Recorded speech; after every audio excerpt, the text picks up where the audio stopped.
Hey everybody, welcome to my Parsha video for today. This week's Torah portion is Shemot, and this is the big transition from book 1 to book 2.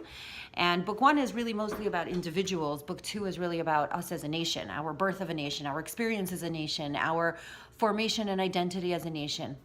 And there's a lot of really fascinating things that happen in this week's Torah portion, where Moses is born and he is sent down the river, and his sister and mother are these midwives and they're saving the baby boys, and there's all these decrees against the Jews. It's like Nuremberg all over again, except that it happened first.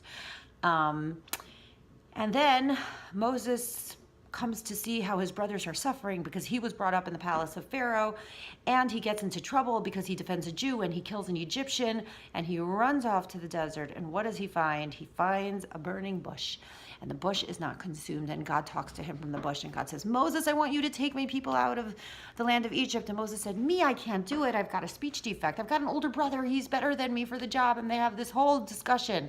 And finally, Moses accepts the job. But let's talk about the burning bush for 1 second. What was that about?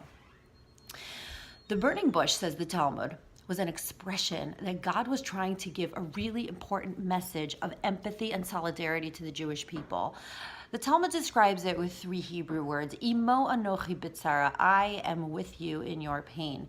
And the choice of that particular preposition, with, is key here, because really, when a person is in pain, they don't necessarily want to be cheered up. They don't want to be joked out of their pain. They don't want to be given the silver lining to their pain. Brene Brown has an amazing video on this about the difference between sympathy and empathy.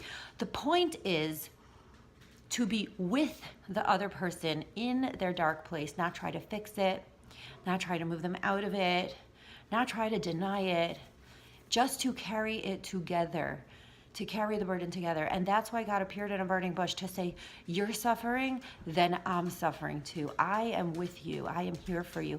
And it was just the first of many times in the history of the Jewish people that God was going to send his people that message. There's a reason you have to be here in the land of Egypt, not a reason that you understand right now, not a reason that you're going to have clarity on anytime soon.